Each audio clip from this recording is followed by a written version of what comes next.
A freezing little girl followed mysterious footprints through a blizzard to an abandoned cabin, and what she found behind the basement door would expose the biggest crime in state history. Before we explore this incredible story, make sure to smash subscribe because tomorrow we have an extra special story for you that will blow your mind. The wind cut through the Montana Valley like a blade, sharp enough to steal breath, cold enough to make bones ache. December in Frost Ridge wasn't gentle. It arrived with teeth and stayed until it was good and ready to leave. The town itself sat tucked between mountain ridges, population barely scraping 2,000 souls, most of them just trying to make it through another winter without losing hope or heat. Emma Mitchell was 8 years old, small for her age, with dark brown hair that her mother braided every morning before work, and eyes that saw more than most adults gave her credit for. She had the kind of quiet that came from listening, from watching, from spending too much time alone while her mother worked double shifts just to keep the lights on. She didn't complain. Complaining didn't change anything. She'd learned that early. Their home was a faded blue trailer at the edge of town, perched on a patch of frozen earth that the landlord generously called a lot. The skirting had gaps that let the wind whistle through, and on cold nights, Emma could see her breath inside her bedroom. Her mother, Sarah, had stuffed towels along the baseboards and hung extra blankets over the windows, but winter in Montana didn't negotiate. It took what it wanted. Sarah Mitchell was 32, but looked older. Life had a way of aging people who worked too hard for too little. She waitressed at Millie's Diner on Main Street, slinging coffee and hash browns to truckers and locals who tipped when they could and apologized when they couldn't. She worked the morning shift, then covered the evening rush, sometimes not getting home until Emma was already asleep. The tips went into a coffee can under the sink. The rent was due in 9 days, and the can was light. Emma knew without being told that Christmas would be small this year, maybe no presents at all. She didn't mind. She'd stopped writing letters to Santa 2 years ago when she overheard her mother crying in the bathroom, whispering into the phone that she didn't know how they'd make it through January. Emma had quietly torn up her wish list and thrown it away. Some things, she understood, were heavier than want. It was a Thursday, the 15th of December, when everything changed. The sky had been grey all day, heavy and swollen like a bruise. Emma's teacher, Mrs. Calloway, had mentioned something about a storm coming, told the kids to get home quick after school. But Emma always walked home alone. Her mother couldn't leave work, and there was no one else. The route was simple: out the school doors, down Maple Street, cut through the woods behind the old Peterson barn, and emerge near the trailer park. 23 minutes if she walked fast. She'd done it 100 times. She left school at 3:17, her backpack bouncing against her thin coat. The coat was too small, bought 2 years ago from the thrift store, but it was all they had. Emma had learned to tuck her hands deep into the pockets and hunch her shoulders against the cold. She passed the last house on Maple Street and stepped into the tree line, boots crunching over frozen ground. The woods were quiet. Too quiet. No birds, no wind yet, just the muffled silence that comes before a storm. Emma walked quickly, her breath forming small clouds in the air. The path was familiar, marked by trees she knew. A fallen log she always stepped over, the old trail marker someone had carved years ago. Then the wind arrived. It didn't build slowly. It slammed into the valley like a fist, bending trees, sending dead branches clattering to the ground. Within minutes, snow began to fall. Not the soft, gentle kind that drifted lazily from the sky, but hard, stinging pellets that felt like tiny needles against her face. Emma pulled her hood up and kept walking, head down, eyes squinting against the white. The storm thickened fast. She couldn't see more than a few feet ahead. The trees blurred into grey shadows. The path, usually so clear, vanished beneath accumulating snow. Emma's heart began to pound. She stopped, turned in a slow circle, trying to orient herself. The fallen log. Where was it? The trail marker. Everything looked the same now. Just endless white and dark shapes. Panic crept up her throat. She was lost. Actually, truly lost. The temperature was dropping fast. She could feel it even through her inadequate coat, a deep cold that pressed against her skin like something alive. Her fingers were already numb. Her toes ached inside her boots. She tried to retrace her steps, but the snow had already covered her tracks. She called out, but her voice was swallowed by the wind. Tears stung her eyes, freezing on her lashes. She stumbled forward, hoping she was still heading in the right direction, but the woods seemed to stretch on forever, unfamiliar, hostile. That's when she saw them. Footprints, fresh ones, barely dusted with new snow, leading deeper into the forest. Emma stopped, staring down at them. They were large, adult-sized, the tread pattern clear and deliberate. Someone had walked through here recently, maybe just minutes ago. Her first instinct was relief. Someone else was out here, someone who might know the way. Her second instinct was fear. These woods were supposed to be empty. No one came out here, especially not in a blizzard. But what choice did she have? She was 8 years old, freezing and lost. She couldn't find her way back.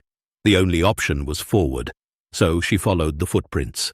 They led her off the main path, winding between thick pines and over rocky ground she'd never seen before. Emma kept her eyes down, focused on each print, terrified they'd disappear. The wind howled around her, but she pressed on, step after step, trusting these mysterious tracks more than her own sense of direction. After what felt like hours, but was probably only 15 minutes, the trees began to thin. Emma looked up, and her breath caught. Ahead, barely visible through the snow, stood a cabin. It was old, built from dark logs weathered by decades of mountain winters, with a steep pitched roof designed to shed snow. Smoke curled from a stone chimney, thin and grey against the white sky. Emma stopped at the edge of the clearing, her heart hammering. The cabin looked abandoned, forgotten, but the smoke said otherwise. Someone was here, or had been very recently. The footprints she'd been following led straight to the front door. She stood there, shivering, debating. Every instinct her mother had drilled into her screamed not to approach a stranger's house, but she was so cold. Her fingers had stopped feeling anything. Her legs trembled beneath her. If she stayed out here much longer, she'd freeze. Emma took a shaky breath and walked forward. The snow crunched under her boots, loud in the stillness. She climbed 3 wooden steps to a narrow porch and raised her fist to knock. The door was solid, dark wood with iron hinges. She knocked once, twice, 3 times. The sound echoed dully. No answer. She waited, teeth chattering, then knocked again. Still nothing. She tried the door handle, expecting it to be locked, but it turned smoothly. The door swung inward with a soft creak, releasing a wave of warm air that hit her face like a blessing. Emma hesitated at the threshold. "Hello?" she called out, her voice small and uncertain. "Is anyone here?" Silence. She stepped inside and quickly closed the door behind her, shutting out the wind and snow. The warmth was immediate and overwhelming. Her frozen skin burned as feelings started to return. She stood in the entryway, dripping melted snow onto a woven rug, and looked around. The interior wasn't what she expected. From outside, the cabin looked ancient and forgotten, but inside, everything was surprisingly well maintained. The main room was small but tidy, with a stone fireplace crackling with fresh logs. A leather couch sat against one wall, its surface worn but clean. A handmade wooden table occupied the center of the space, 2 chairs tucked neatly beneath it. Bookshelves lined the far wall, filled with hardcover volumes that looked expensive, important. Emma moved closer to the fire, unable to resist its warmth. She held her hands out, wincing as pins and needles shot through her fingers. Her wet coat steamed slightly. She should leave. She knew that. This was someone's home, and she was trespassing. But the storm outside was only getting worse, and she still didn't know where she was or how to get home. As her body thawed, she began to notice details. The cabin was clean, almost meticulously so. No dust on the shelves, no dishes in the small kitchen sink visible through an archway. But there were signs of recent occupation. A coffee mug sat on the table, still with a small amount of dark liquid in the bottom. A blanket was draped over the couch arm, as if someone had been sitting there moments ago.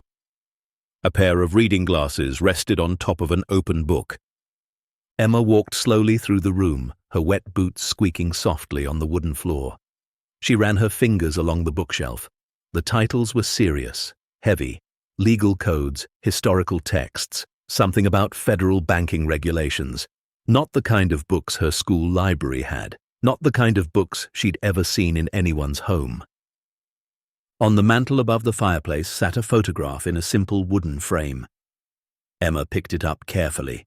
The photo showed an older man, maybe in his late 60s, with kind eyes and grey hair. He stood in front of this very cabin, his hand resting on a wooden railing, a slight smile on his weathered face. The photo looked old, the colours slightly faded, maybe taken 10 or 15 years ago.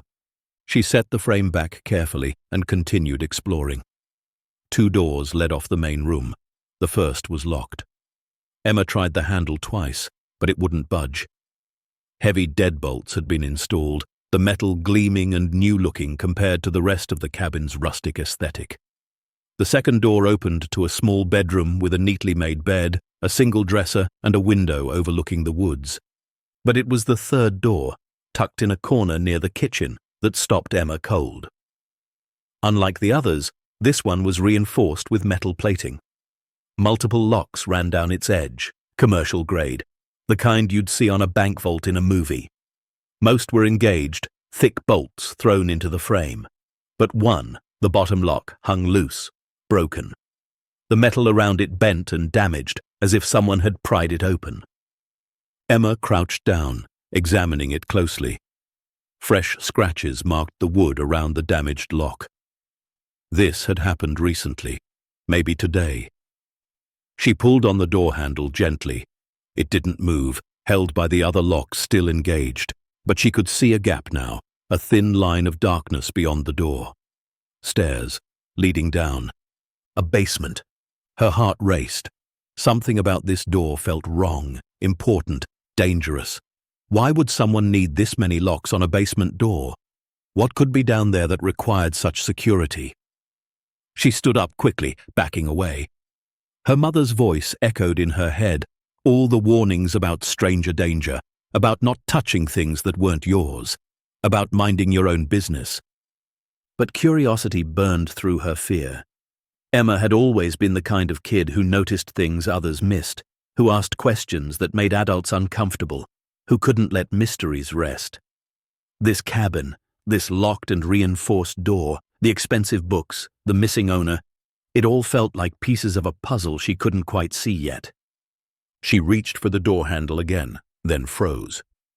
Outside, muffled by the storm but unmistakable, she heard a voice, her mother's voice, calling her name. "Emma! Emma!" The sound sent a jolt through her system. Her mother was out there, in the blizzard, searching for her. Emma ran to the window and peered out through the snow.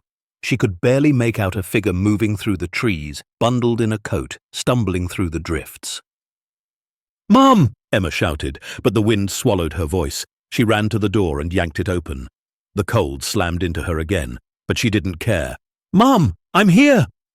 Sarah Mitchell turned, her face pale and terrified, eyes red from crying or cold or both. She spotted Emma in the cabin doorway and ran, slipping in the snow, scrambling up the porch steps. "Emma! Oh my God, Emma!" Sarah grabbed her daughter and pulled her into a crushing hug. Her body shook, whether from cold or relief, Emma couldn't tell. "Where have you been? I've been looking everywhere. When the school called and said you'd left before the storm got bad, I thought—" Her voice broke. She held Emma's face in her frozen hands, checking for injuries, for frostbite, for anything wrong. "I got lost in the woods," Emma said quickly. "I found this cabin and there was smoke, so I came inside to get warm. I'm sorry, Mum. I'm so sorry." Sarah pulled her close again, breathing hard. "It's okay, baby. It's okay. You're safe. That's all that matters." She looked past Emma into the cabin, her expression shifting to confusion. "Whose place is this?" "I don't know," Emma said truthfully. "No one was here when I came in. The door was unlocked." Sarah hesitated, clearly torn between gratitude that the cabin had sheltered her daughter and concern about trespassing. But the storm outside made the decision for her. "We can't go back out in this," she said. We'll wait until it dies down a bit, then I'll call someone to come get us. My car's stuck about half a mile back. Phone's in my coat." They stepped back inside, and Sarah closed the door firmly. She pulled out her cell phone, but her face fell as she checked the screen. No signal, of course. She looked around the cabin, taking in the same details Emma had noticed. "This is strange. It looks like someone lives here, but everything's so neat, like a show home." Emma said nothing about the locked doors or the reinforced basement entrance. Something held her back, some instinct that this information was important, that it needed to be protected. She wasn't sure why.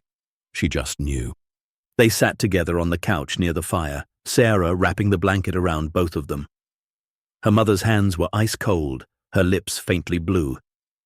She'd been searching for Emma for over an hour, Sarah explained, first checking the usual route, then expanding in wider circles when she couldn't find her. She'd called the school, called neighbors, finally called Sheriff Kane, who'd told her to wait, that the storm was too dangerous to send people out. But Sarah hadn't waited. She'd grabbed her coat and headed into the woods herself, screaming Emma's name until her voice went hoarse, searching until her fingers went numb and her legs could barely carry her. Because that's what mothers did. They didn't wait for permission to save their children. They stayed in the cabin for another hour, waiting for the storm to ease. Sarah found some tea bags in the kitchen and made them both weak cups of chamomile using water from the tap and the kettle on the stove. Emma sipped it slowly, letting the warmth spread through her chest. Finally, the wind began to die down. The snow still fell, but lighter now, visible instead of blinding. Sarah made the call. They needed to leave before dark, before whoever owned this place came back. They'd walked in uninvited, and while the circumstances were extreme, Sarah didn't want to push their luck. They bundled back up, Sarah wrapping her scarf around Emma's neck twice. At the door, Emma looked back one more time. The cabin seemed peaceful now, the fire still crackling, the books still lined up perfectly, the locked doors still hiding their secrets. She memorized everything, the layout, the landmarks outside, the way the trees cleared at the edge of the property. Something told her she'd need to remember. The walk back was brutal but manageable. The storm had passed, leaving behind nearly a foot of fresh snow and a bone-deep cold that made every breath hurt. Sarah had found her car and miraculously got it started. They drove home in silence, the heater blasting, both of them too exhausted for words. Back at the trailer, Sarah made hot chocolate from packets that were mostly powder and very little chocolate. Emma changed into dry clothes, her favorite pajamas with the faded stars, and curled up on the couch under 3 blankets. Her mother sat beside her, still shaking occasionally, still checking Emma's fingers and toes for signs of frostbite. "You scared me today," Sarah said quietly, "more than I've ever been scared in my life." "I know, I'm sorry." "Don't be sorry. Just promise me you'll be more careful. Promise me if something like this happens again, you'll stay put, wait for help." Emma nodded, but inside, her mind was elsewhere. She kept seeing that reinforced door, those heavy locks, the one broken at the bottom. She kept thinking about the expensive books, the careful tidiness, the sense that the cabin's owner had left recently but planned to return. And she kept wondering what could be in that basement that required such extreme security. That night, after Sarah had fallen asleep in her own room, exhausted from the day's terror, Emma lay awake in bed. The wind rattled the trailer's thin walls. Snow built up on her window. And in her mind, she walked through the cabin over and over, cataloguing every detail, every strange element, every locked door. She thought about telling her mother what she'd seen, what she'd felt. But something stopped her. Maybe it was the way her mother already carried so much weight, so much worry. Maybe it was the instinct that this secret was bigger than both of them, that speaking it aloud would change everything. Or maybe it was simpler than that. Maybe Emma had spent so much of her young life invisible, overlooked, that finding something important, something secret, made her feel powerful for the first time. Whatever the reason, Emma made a decision as she drifted off to sleep. She wouldn't tell anyone about the cabin, not yet. Not until she understood what it meant. Not until she knew what was behind that basement door. Outside, the snow continued to fall, covering the footprints she'd followed, erasing the path she'd taken, burying the evidence that an 8-year-old girl had stumbled into something much larger than a simple shelter from a storm. The cabin sat silent in the woods, smoke no longer rising from its chimney, its secrets still locked away in the darkness below. But secrets, Emma had learned that day, have a way of calling to those meant to find them. And something in that frozen forest, behind those reinforced locks, in the shadows of that basement, was waiting. Waiting for a little girl brave enough to follow footprints into the unknown. Waiting to be discovered. Waiting to change everything. 3 days passed, but the cabin never left Emma's mind. It sat there like a splinter, small but impossible to ignore, working its way deeper with every hour. She went through the motions of normal life, school, homework, dinner with her mother, but her thoughts kept drifting back to those locked doors, that reinforced basement entrance, the broken lock hanging loose like an invitation. December 18th arrived cold and grey. Christmas was exactly 1 week away, and the trailer park had started decorating, stringing up lights that blinked in uneven patterns and inflatable snowmen that sagged in the wind.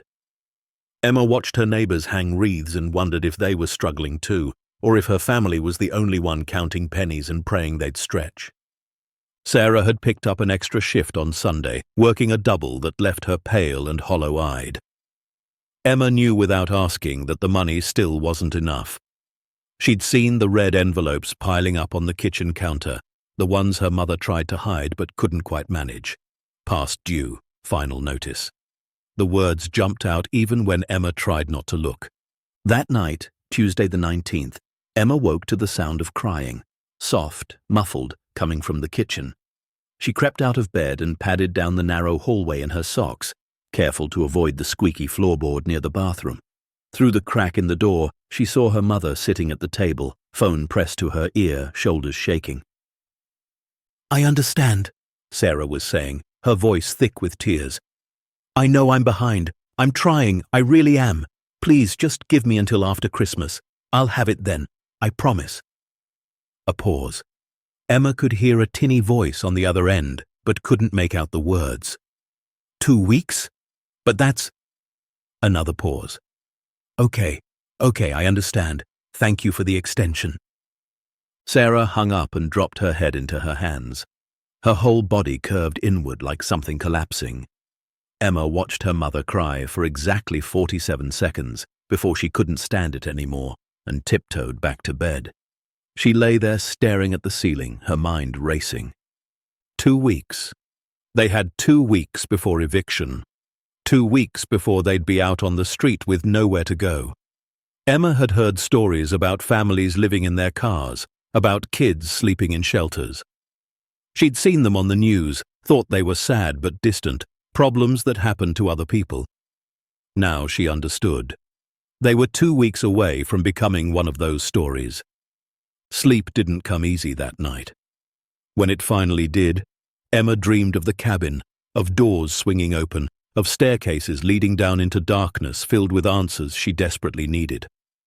The next morning, Wednesday, Emma made a decision over her bowl of generic cornflakes. She would go back. She had to. Maybe she'd imagined how nice things looked inside. Maybe in her cold, frightened state she'd seen luxury where there was only ordinary furniture. But maybe, just maybe, there was something there that could help. Something valuable that no one would miss. Something she could sell to give her mother the money they needed. The thought made her stomach twist with guilt. Emma had never stolen anything in her life. Sarah had raised her to be honest, to work for what she needed, to never take what wasn't hers. But desperation has a way of rewriting the rules, and Emma told herself she'd only look, just look. That wasn't really wrong, was it? School dragged by with agonizing slowness. Emma sat through math, through English, through art class where they made paper snowflakes that would never be as beautiful as real ones. She ate her lunch of peanut butter crackers and an apple her mother had packed, and she waited. Finally, 3:15 arrived. Emma gathered her things, told her friend Macy she couldn't walk home together today, and headed in the opposite direction from the trailer park. Her heart hammered as she approached the woods. The storm from 3 days ago had left everything changed. Trees that had been green now wore coats of white. The path, when she found it, was barely visible under the snow. But Emma had always been good at finding her way. She'd paid attention during that terrifying walk, noted the landmarks even through her fear. The lightning-struck pine with the split trunk, the boulder shaped vaguely like a sitting bear, the cluster of birch trees standing white against the darker forest. She followed the route carefully, retracing the footprints that had saved her life. Without the blizzard, the walk took only 12 minutes. The cabin appeared suddenly through the trees, exactly as she remembered it, but somehow different in daylight. The logs looked darker, more weathered. No smoke rose from the chimney now. The windows were dark, empty eyes staring at nothing. It looked truly abandoned this time, forgotten by the world. Emma approached slowly, scanning for any sign of life. No footprints in the snow except the faint tracks she and her mother had left 3 days ago, already half filled. No lights inside, no sound except the wind moving through the pines and the distant call of a crow. She climbed the porch steps, each one creaking under her weight. The sound seemed impossibly loud in the silence. She tried the door handle, expecting it to be locked this time, but it turned smoothly, just like before.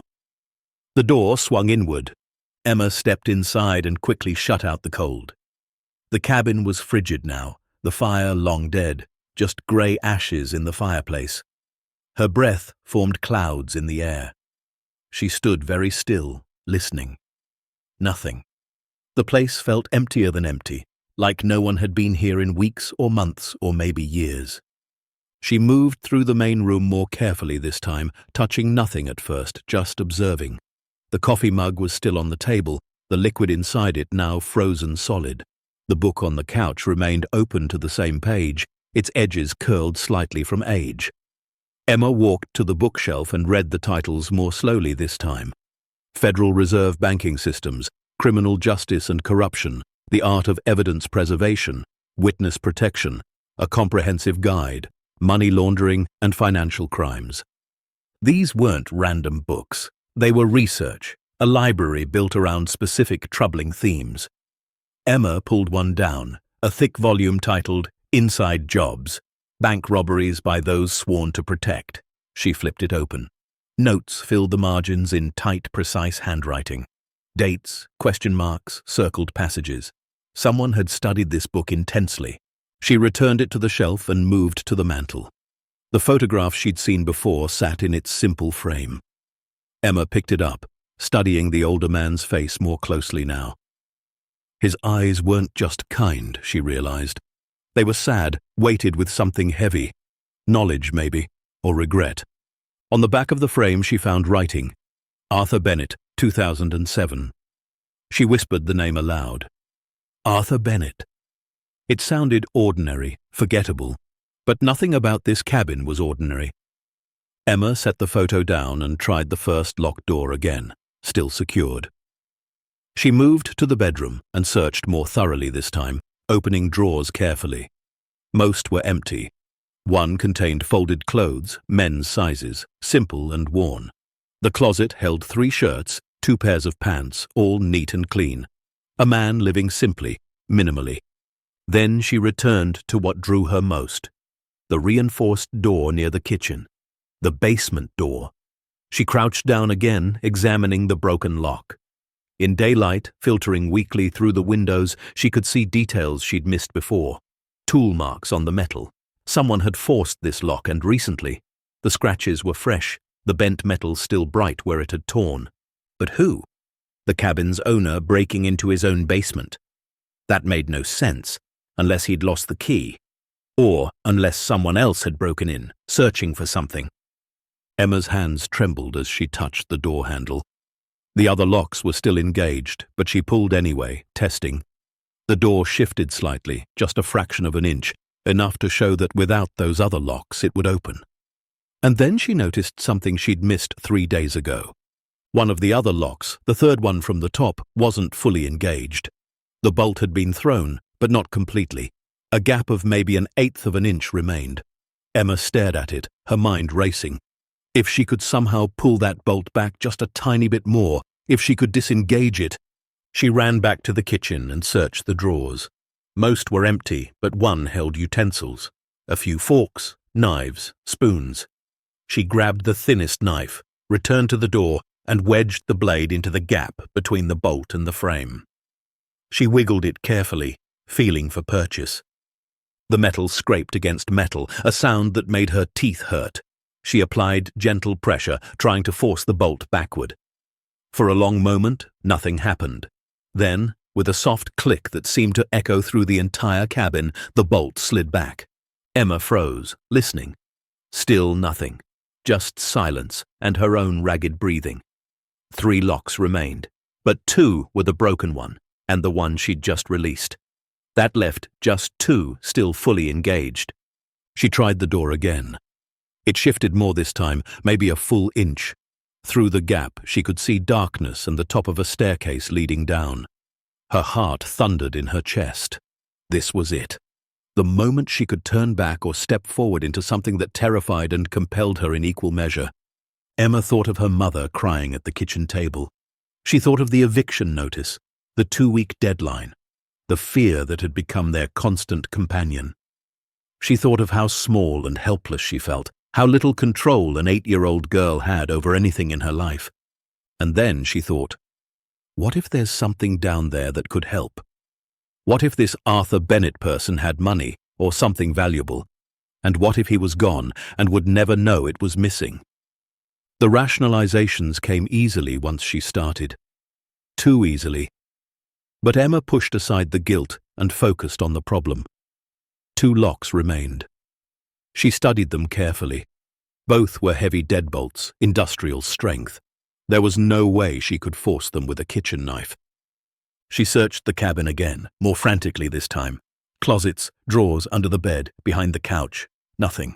No keys, no tools, no... Wait. Emma ran back to the bookshelf. On the very top shelf, pushed far back into the corner where she'd almost missed it, sat a small wooden box. She dragged a chair over, climbed up, and pulled it down. It was locked too, but the lock was simple, decorative. She used the knife to pry it open.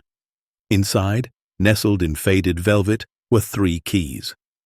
2 were small, probably for the bedroom doors or desk drawers, but one was larger, heavy, made of brass with complex teeth.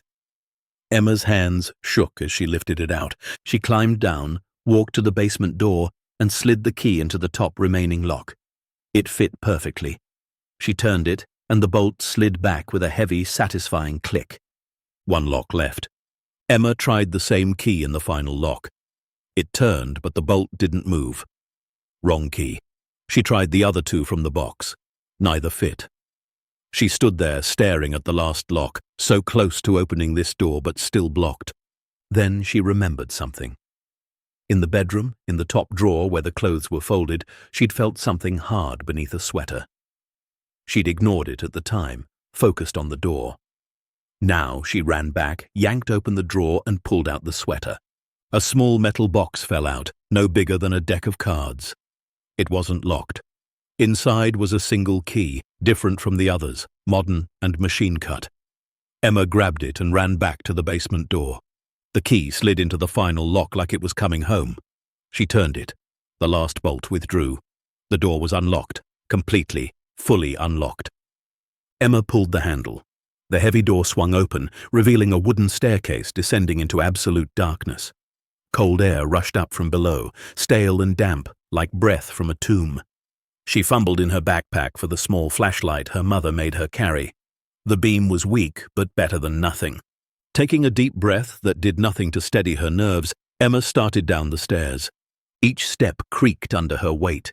The walls on either side were rough stone, not finished like the cabin above. This was old, maybe original to whenever the cabin had been built. The stairs seemed to go on forever, down and down into the earth. Emma counted them. 12, 13, 14.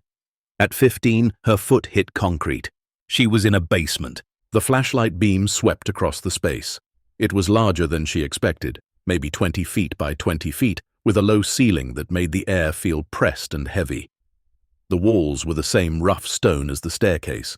The floor was poured concrete, cracked in places but solid.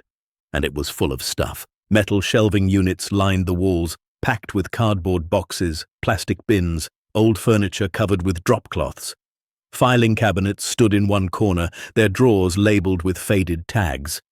A work table occupied the center of the room, its surface covered with papers held down by a dusty rock.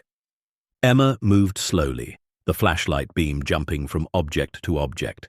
This wasn't a normal basement. It was too organized, too intentional. Every box was labeled. Every bin had a number. The filing cabinets were marked by year, 1976 through 1980, 1981 through 1985, and so on, up to 2015 through 2020. She opened one of the boxes labeled 1995. Inside were newspapers, carefully preserved in plastic sleeves.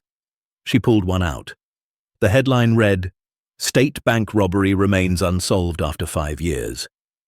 The date was August 14th, 1995. Emma set it aside and pulled out another. Missing millions. Where did the money go? This one dated March 2nd, 1996. Another. Former officers under suspicion in historic heist. July 9th, 1997. Her hands were shaking now. She moved to the filing cabinets and pulled open a drawer. Inside were folders, dozens of them, each labeled with names and dates. She pulled one out at random. Inside were photographs, documents that looked official, and handwritten notes. Emma couldn't understand most of it. The language was too complex, too adult, but certain words jumped out. Conspiracy, embezzlement, fraud, cover-up. And everywhere, circled and highlighted and underlined, one phrase kept appearing, $300 million. She moved to another box, this one simply marked evidence. Inside were more photographs, these ones showing men in police uniforms, men in suits, men shaking hands outside buildings. Some photos had been taken from a distance, grainy and secretive like surveillance footage. Others looked formal, official. What happens next will change this little girl's life forever, expose decades of corruption, and prove that sometimes the smallest voices carry the biggest truths. Stay tuned to see what happens next. If you're enjoying the story, please like, share, and subscribe for more. Emma's flashlight beam swept across the back wall, and she stopped. Something was different there. The stone looked newer, cleaner. The mortar between the blocks was a different color, paler than the rest. She walked closer, running her hand along the surface. It was smooth, too smooth. She knocked on it gently. The sound that came back was hollow. This wasn't a solid wall. It was a facade, a fake wall covering something else. Her heart pounded so hard she could feel it in her throat. She searched along the edges, looking for a seam, a gap, anything. Near the floor, hidden behind one of the shelving units, her fingers found it. A small metal latch, painted the same color as the stone to blend in. Emma pulled the latch. Something inside the wall clicked. Then, with a sound like a sigh, a section of the wall swung inward, revealing a second hidden room. The smell hit her first. Not decay or rot, but paper. Old paper. Lots of it. And something else. Ink, maybe, or leather. She stepped through the opening, flashlight held high. The hidden room was smaller than the main basement, maybe 10 feet by 10 feet. But every inch of wall space was covered with shelves, and every shelf was packed. Emma stepped closer, her breath coming in short gasps. Money.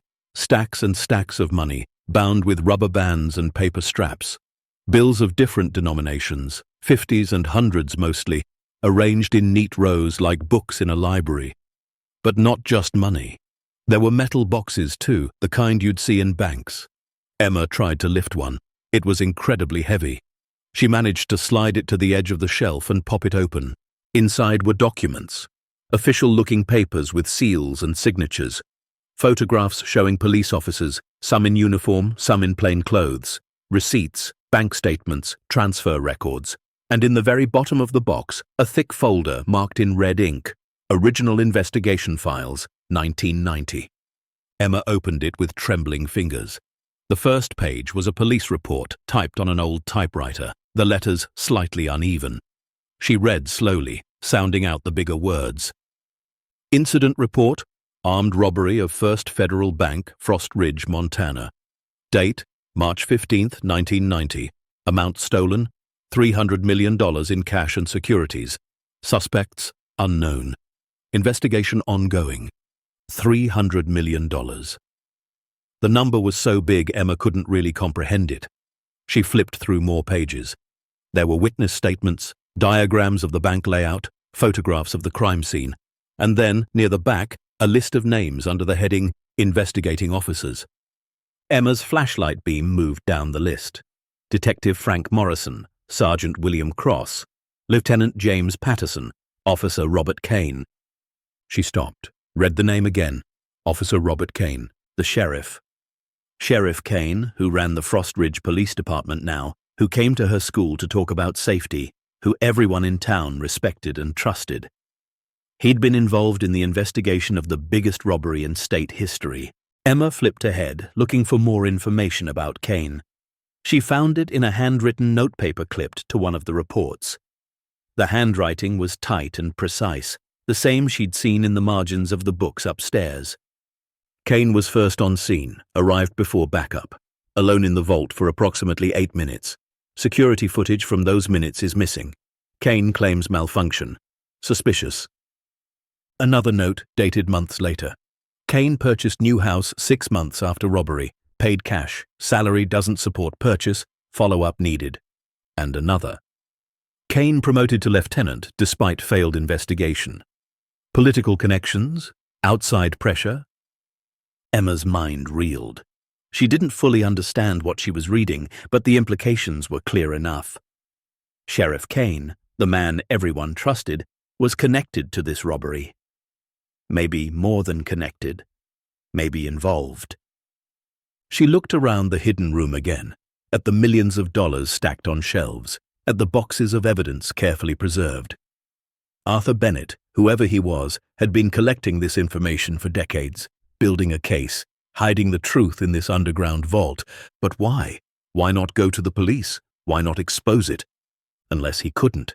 Unless the police themselves were the ones who'd committed the crime. Emma knew she needed to leave. She'd been here too long, and the daylight was fading. But she couldn't just walk away from this. This was evidence. This was proof of something terrible that had happened, something people had gotten away with. She made a decision quickly. She couldn't take everything, that would be obvious, and she couldn't carry it anyway. But she could take something small, something that would prove what she'd found. She grabbed one photograph from the top box, a clear image showing 4 men in police uniforms standing in front of the First Federal Bank. The photo was dated March 10, 1990, 5 days before the robbery. On the back, someone had written their names: Morrison, Cross, Patterson, Kane. Then she took the police report from the folder, the original incident report typed on that old typewriter. It was just a few pages, thin enough to fold and hide. Evidence that the robbery had happened, that these men had investigated it. Emma tucked both items carefully into her backpack, zipping them into the inner pocket where they'd be safe. She looked around one more time, memorizing the layout, the stacks of money, the boxes of documents. Then she turned and left the hidden room. She closed the false wall carefully, making sure the latch caught. She climbed the basement stairs, counting them again. 15 steps back to the cabin. She locked each of the basement door's locks in reverse order, using the keys she'd found. She returned the keys to their hiding places, the brass ones to the wooden box on the shelf, the modern one to the metal box under the sweater. She checked the cabin one more time, making sure everything was exactly as she'd found it. The book still open on the couch, the frozen coffee mug on the table, the photograph of Arthur Bennett on the mantel. No sign that an 8-year-old girl had been there, had discovered secrets worth $300 million, had taken evidence that could change everything. Emma slipped out the front door and closed it behind her. The sun was lower now, the shadows longer. She'd been inside for over an hour, maybe closer to 2.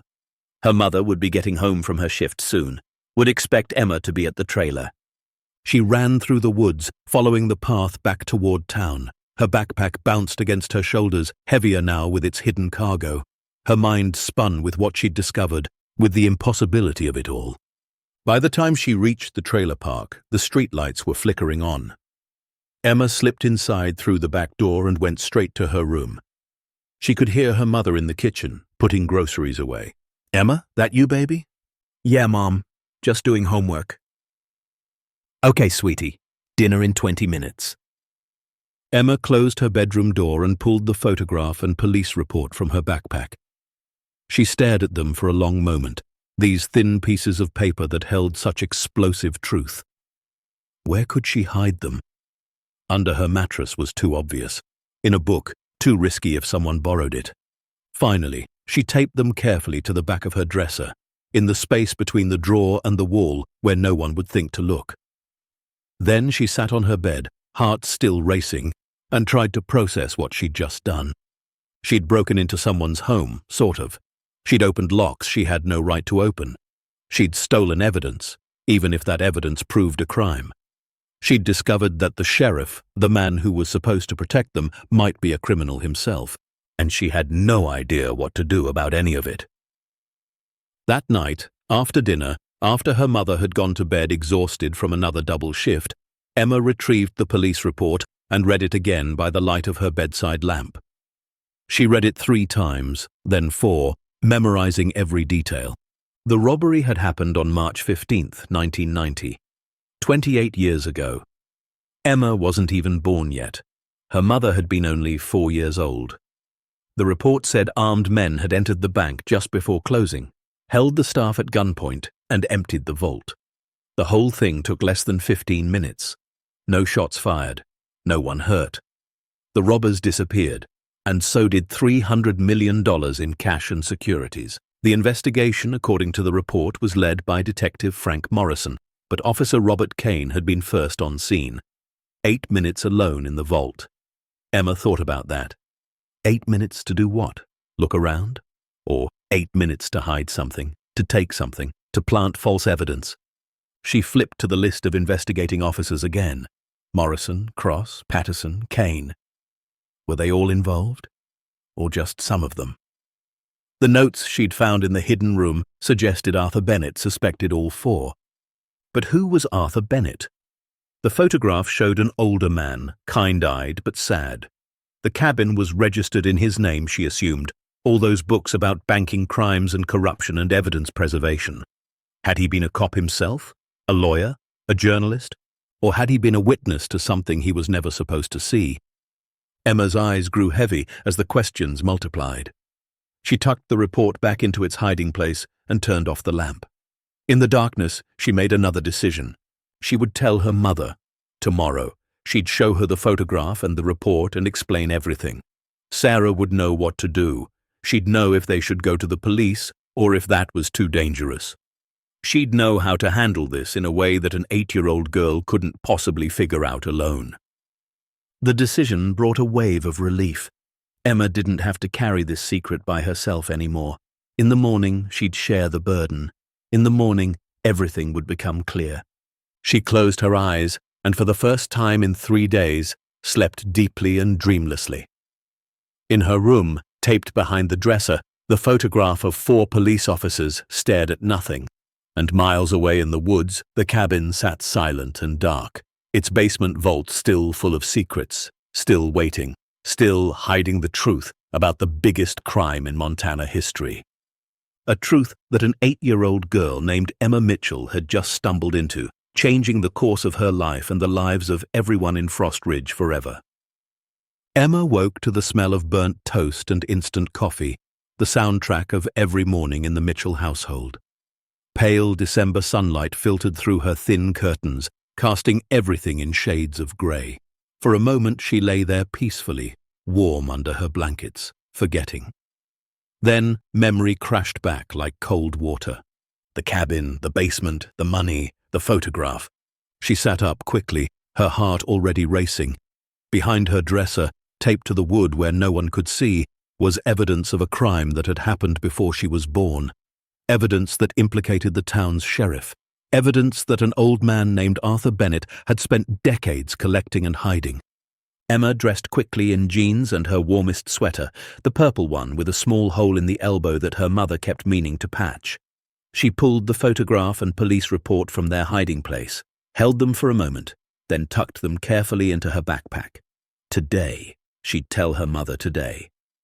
In the kitchen, Sarah stood at the counter spreading margarine on the burnt edges of toast, trying to salvage breakfast. She looked exhausted, her hair pulled back in a messy ponytail, dark circles under her eyes that no amount of concealer could hide. She'd worked until 11 the night before, Emma remembered. Home by 11:30, asleep by midnight, up again at 6 to get ready for the morning shift. "Morning, baby," Sarah said, forcing a smile that didn't quite reach her eyes. "Toast okay? I know it's a little crispy." "It's fine, Mum." Emma sat at the small table, her backpack on her lap, fingers gripping the straps. Her heart hammered against her ribs. "Mum, I need to talk to you about something important."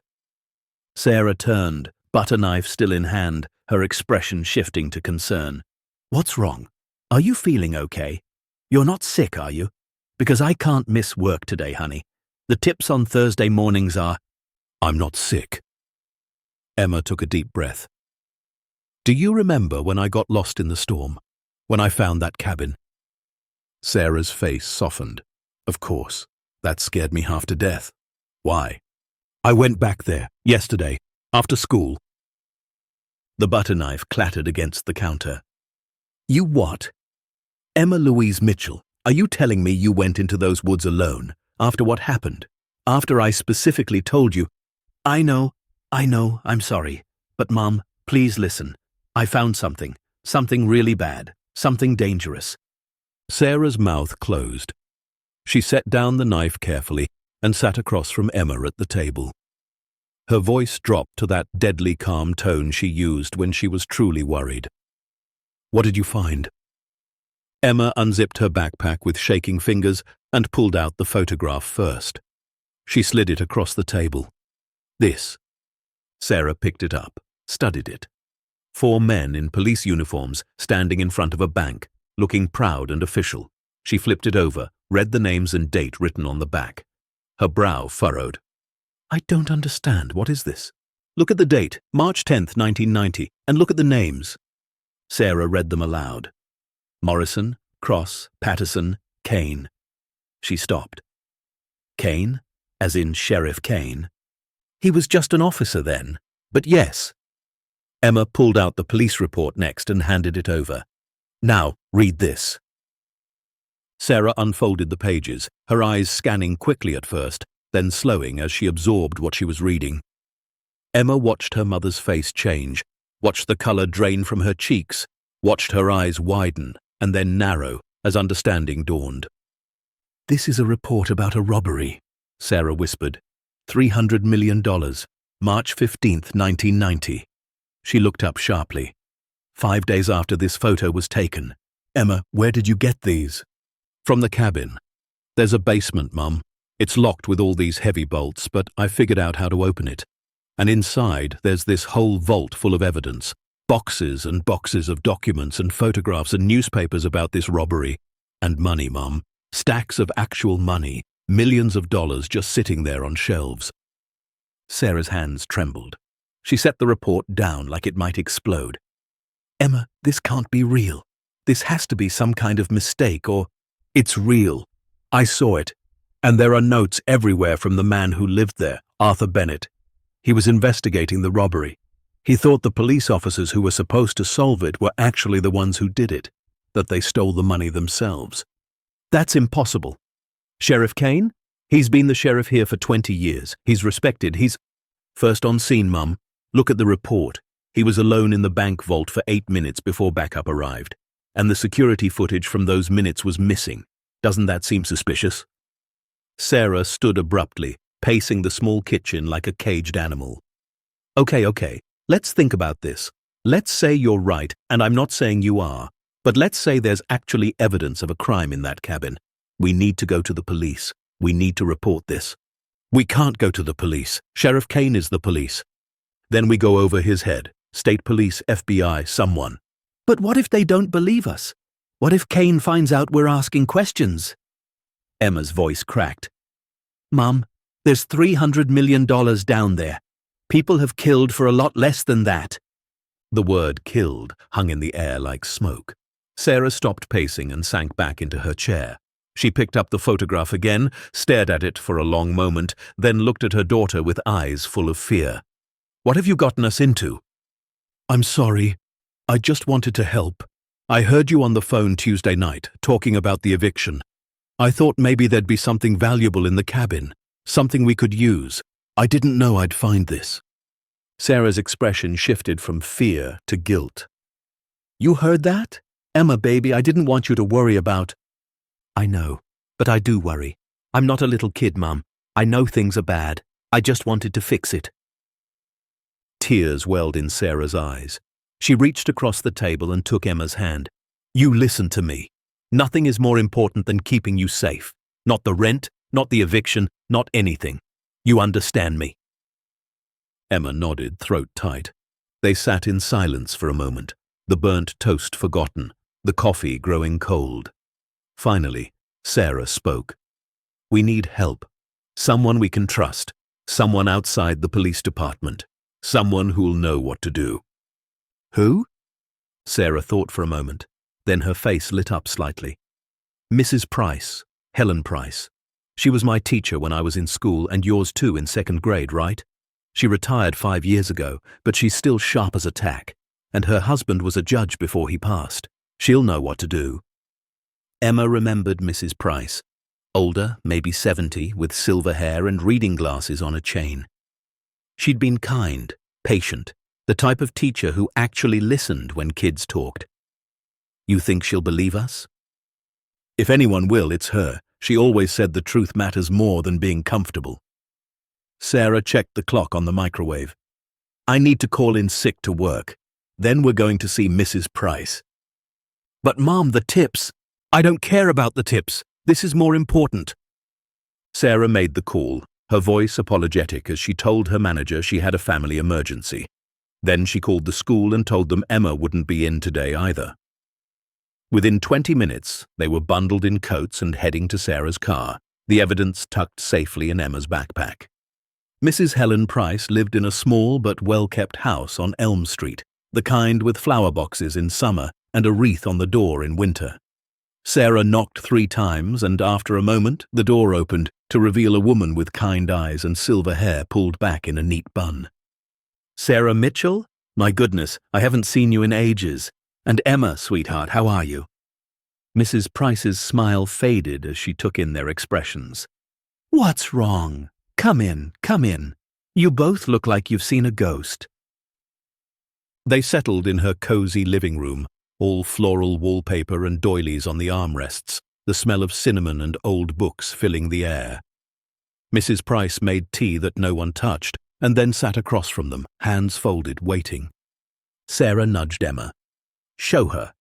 Emma pulled out the photograph and report with trembling hands and passed them to Mrs. Price.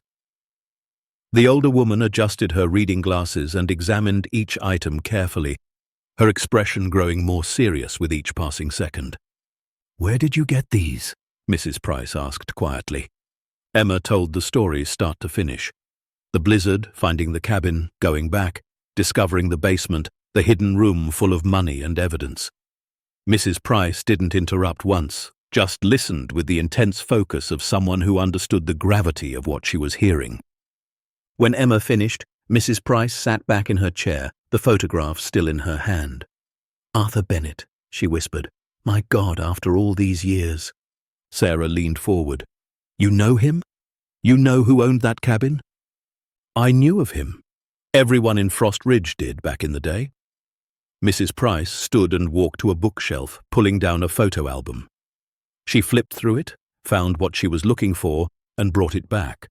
The page showed a newspaper clipping from 1991. The headline read, Former FBI agent missing, presumed dead. Beneath it was a photograph of the same man Emma had seen in the cabin, younger but unmistakable. Arthur Bennett.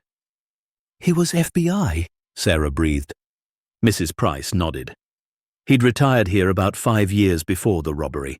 Quiet man, kept to himself mostly. But after the robbery happened, he became obsessed with the investigation. My late husband, Judge Price, knew him slightly. Said Arthur believed the robbery was an inside job from the very beginning. Did anyone listen to him? Emma asked. No, the police dismissed him as a conspiracy theorist. But Arthur kept digging, kept collecting evidence. And then one day in late '91, he simply vanished. His house in town was found empty, his belongings gone. Most people assumed he'd finally lost it completely and moved away, or that he'd died somewhere alone. But he didn't, Emma said. He went to the cabin. He was hiding. Mrs. Price looked at the photograph of the 4 police officers. If what you found is real, if Arthur actually had evidence that these men committed the robbery, then he had to hide. They would have killed him to protect their secret. The room fell silent. The word killed again, heavier this time, more real. Sheriff Kane, Sarah said slowly. He's been the sheriff for 20 years. If he really did this, if he stole $300 million, why is he still here? Why didn't he just disappear with the money? Mrs. Price considered this. Because disappearing looks guilty. Staying, becoming a pillar of the community, rising through the ranks, that's how you hide in plain sight. And if the money was too hot to move, too traceable, you'd need to hide it somewhere safe and wait. Wait until enough time had passed that no one was looking anymore. 30 years, Emma whispered. That's a long time to wait. It is. But for $300 million, some people would wait a lifetime. Sarah stood abruptly, agitated. So what do we do? We can't go to Kane, obviously, but we can't just sit on this either. Mrs. Price tapped her fingers on the armrest, thinking. My husband had a colleague who went on to become a state investigator, Marcus Webb. Good man, honest, thorough. I could contact him, explain the situation. He'd know how to handle evidence like this, how to build a case without tipping off Kane. How quickly can you reach him? I'll call him today. But Sarah, you need to understand something. Mrs. Price's voice turned grave. The moment we start making inquiries, even careful ones, there's a risk. If Kane really is involved, if there are others working with him, they'll have been watching for any sign of this evidence surfacing for 30 years. We need to be extremely careful. Sarah's face paled. You think we're in danger? I think you might be, especially if anyone knows Emma went to that cabin. No one knows. I was careful. Mrs. Price looked at Emma with sympathy and something like respect. I believe you were, sweetheart, but in a town this small, secrets have a way of getting out. They stayed for another hour, making plans, discussing next steps. Mrs. Price would contact Marcus Webb immediately, arrange a meeting somewhere away from Frost Ridge. In the meantime, Sarah and Emma would go about their normal routines as much as possible. No talking about the cabin, no asking questions, no behavior that might seem unusual or suspicious. As they were leaving, Mrs. Price pulled Sarah aside. Emma could hear them talking in low voices by the door. Keep her close, Mrs. Price was saying. Don't let her out of your sight, and if anything at all seems wrong, you call me immediately. Promise me. I promise. They drove home in silence, both lost in thought.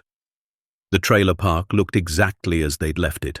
Same sagging buildings, same struggling families, same ordinary poverty that had defined Emma's entire life. But now it felt different, exposed, vulnerable, like they were being watched from the shadows. Sarah made grilled cheese for lunch, and they ate in front of the television, some mindless game show neither of them really watched. Emma's backpack sat by the door, the evidence tucked safely inside. Every few minutes, Sarah would glance at it, like it might explode. At 4:17, the phone rang. Sarah answered. Hello? Her face went white. She listened for a long moment, said nothing, then slowly lowered the phone. What? What is it? Emma asked. That was... Sarah's voice shook. The voice was muffled, disguised. They said, stop asking questions about things that don't concern you. The temperature in the room seemed to drop 20 degrees. Emma felt ice creeping up her spine. Someone knows. But how? We only told Mrs. Price. She wouldn't. Maybe someone's been watching the cabin. Maybe they saw me go in yesterday. Emma's mind raced. Or maybe they've been watching Mrs. Price all along, in case Arthur ever tried to contact someone. Sarah grabbed her daughter and pulled her close. This is my fault. I should have gone to the state police immediately. I should have. The phone rang again. They both stared at it like it was a snake. 4 rings, 5. Finally, Sarah answered, her voice barely steady. Hello? This time her expression shifted from fear to confusion. Yes, this is Sarah Mitchell. Yes, Emma's mother. I'm sorry, what? She listened, her frown deepening. No, I wasn't aware she'd been selected. When? Tomorrow morning? Another pause. I see. Yes, thank you for letting me know. She hung up slowly. Who was that? Emma whispered. The school principal, Mrs. Carlson. She said you've been randomly selected for a special safety interview with Officer Martinez, the school resource officer. Apparently they're doing them with a few students throughout the semester, nothing to worry about. Emma's blood turned to ice. Officer Martinez works directly with Sheriff Kane. I've seen them together. The timing, Sarah said slowly. An anonymous threatening call, then 20 minutes later, the school wants you in for an interview. That's not a coincidence. They're testing us, seeing if we'll send me in, seeing what I might say. Sarah stood, pacing again, running her hands through her hair. You're not going. I'm keeping you home tomorrow. I'm calling Mrs. Price right now. She dialed with shaking fingers. The conversation was brief but intense. When Sarah hung up, she looked even more frightened. Mrs. Price got through to Marcus Webb. He can meet us tomorrow afternoon in Helena, about 2 hours from here. She's coming with us. But Emma, she said we need to be very careful. She said if Kane suspects we're going to the state police, he might try to stop us. How? I don't know, but we're not taking chances. We're leaving first thing in the morning, before the school day starts. We'll go to Mrs. Price's house. She'll drive us to Helena in her car in case they're watching ours. That night, neither of them slept well. Emma lay in bed listening to every sound, every creak of the trailer settling, every car passing on the street outside. Around midnight, she heard her mother get up and check all the locks. Around 2, she heard her crying quietly in the bathroom. At 6:15 the next morning, still dark outside, Sarah shook Emma awake. Get dressed, warm clothes, we're leaving in 5 minutes. Emma dressed quickly, pulled on her boots, grabbed her backpack with the evidence. Sarah had already packed a small bag with a few essentials, like she was preparing for them not to come back. They crept to the front window and peered out through the curtains. The street was quiet, most of the trailer park still asleep. Sarah's car sat where she'd left it in the driveway, and parked across the street, engine off but unmistakable, was a police cruiser. Sarah's breath caught. They're watching us. Emma pressed closer to the window. In the dim pre-dawn light, she could make out a figure in the driver's seat, waiting, watching. The back window, Emma whispered. We can go out through my bedroom window. They moved quickly and quietly. Sarah opened Emma's window, the old frame protesting with a soft squeak that sounded deafening in the silence. She climbed through first, then helped Emma down.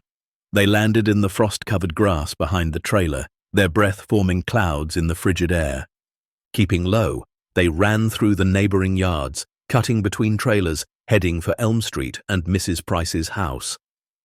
Emma's heart pounded so hard she thought it might burst. Every shadow looked like a threat, every sound like footsteps following. They reached Mrs. Price's house at 6:37, both of them out of breath, terrified, but safe.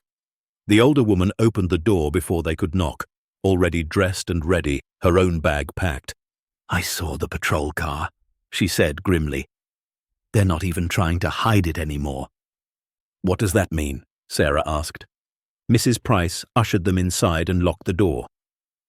It means they know you found something, and they're trying to scare you into doing something stupid, or they're waiting for you to lead them to the evidence. So what do we do? Exactly what we planned. We drive to Helena, we meet with Marcus Webb, and we turn this over to someone with the authority and resources to handle it properly. Mrs. Price picked up her car keys. My car's in the garage. They might not know it's mine. We'll take back roads, stay off the main highway. It's a longer route but safer.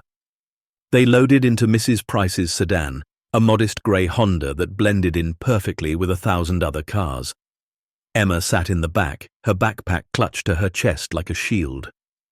As Mrs. Price backed out of the garage, Emma looked back at the quiet street, at the trailer park just visible in the distance. And there, turning the corner onto Elm Street, was the police cruiser. "They're following us," Emma said, her voice high and tight. Mrs. Price's jaw set. She pressed the accelerator, not speeding but moving with purpose. "Hold on."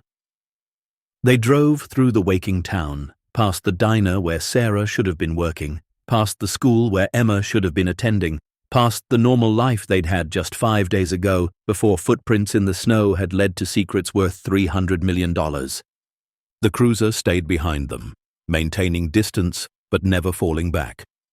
When Mrs. Price turned onto the road leading out of Frost Ridge, heading toward the mountains and Helena beyond, the cruiser turned too, Sarah twisted in her seat looking back. "They're not even trying to hide that they're following us." "They don't need to," Mrs. Price said. "They think we're scared. They think we'll panic and make a mistake." "Aren't we scared?" Emma asked softly. Mrs. Price met her eyes in the rearview mirror. "Terrified, sweetheart. But being scared and being stupid are two different things. We're going to stay smart, stay calm, and we're going to get this evidence to someone who can do something about it." The road ahead wound into the mountains, grey asphalt disappearing into winter mist. Behind them, the cruiser followed like a shadow, patient and persistent. And in Emma's backpack, the photograph and police report that could bring down a sheriff and expose a 30-year-old crime worth $300 million felt heavier with every mile. They were committed now. No turning back. A little girl who'd followed footprints through a blizzard had uncovered a conspiracy that powerful men had killed to protect. And now, running for safety with danger close behind, Emma understood something she'd been too young to know before. Sometimes the truth doesn't set you free. Sometimes it puts you in danger, but you tell it anyway, because silence makes you a prisoner of someone else's lies. The car climbed higher into the mountains. The cruiser followed. And somewhere ahead, in a city 2 hours away, waited a state investigator who might be their only chance at justice, if they could make it that far.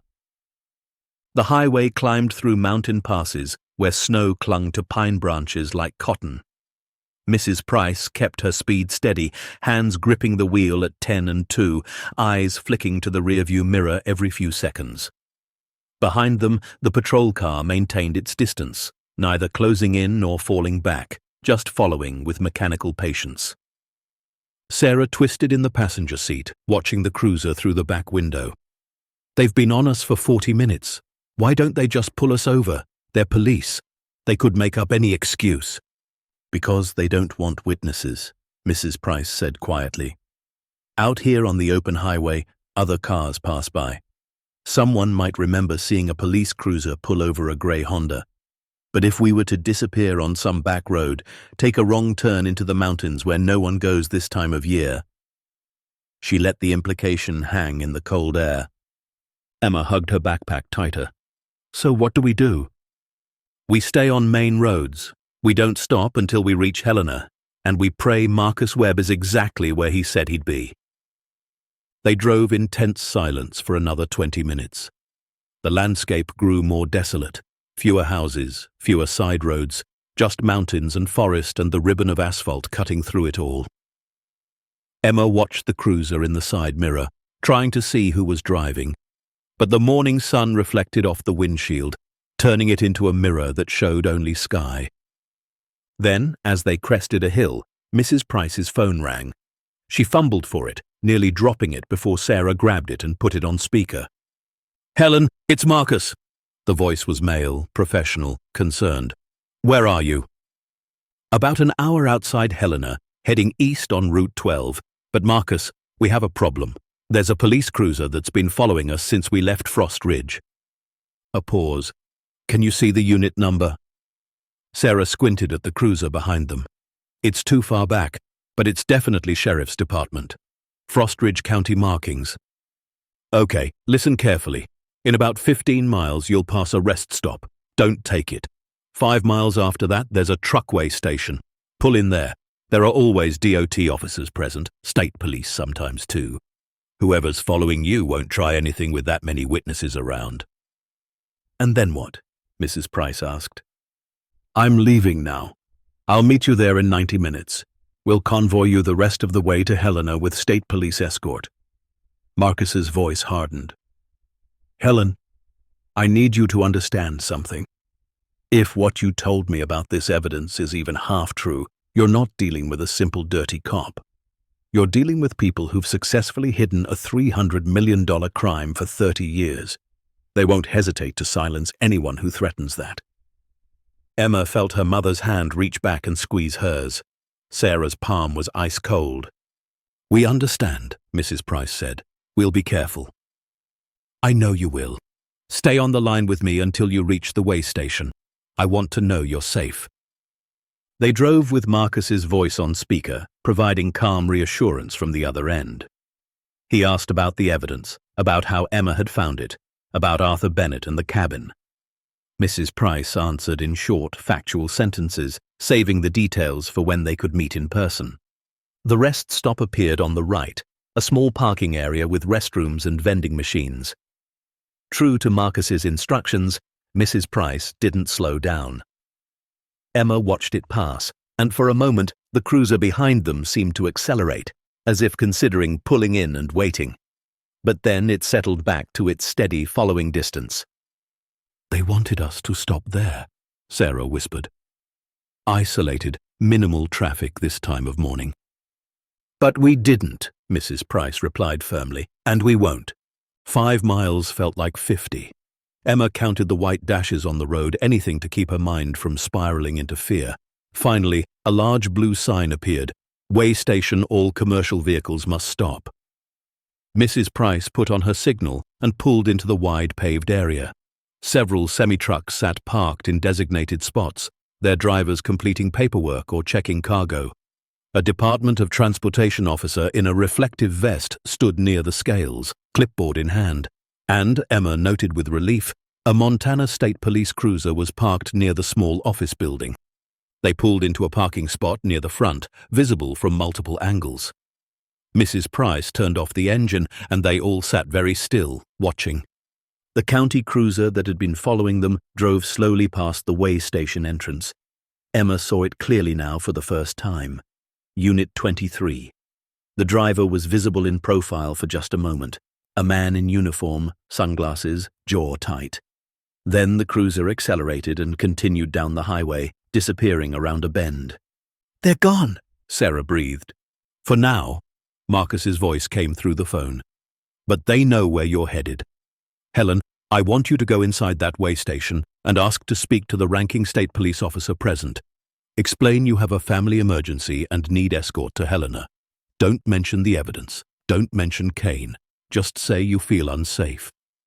Mrs. Price nodded, even though Marcus couldn't see her. Understood. We'll call you back in a few minutes.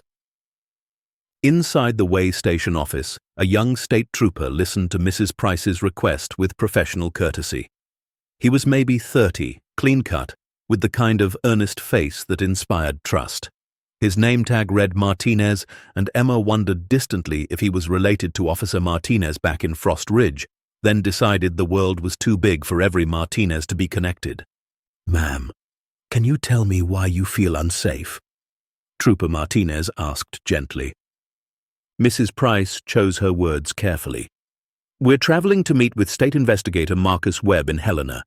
We have information about a sensitive case. A local law enforcement vehicle followed us for over 50 miles before we pulled in here. The trooper's expression shifted, becoming more alert. Local law enforcement from where? Frost Ridge, Sheriff's Department. And they followed you? Did they have lights activated, try to pull you over? No, just followed. Maintained distance but never broke off.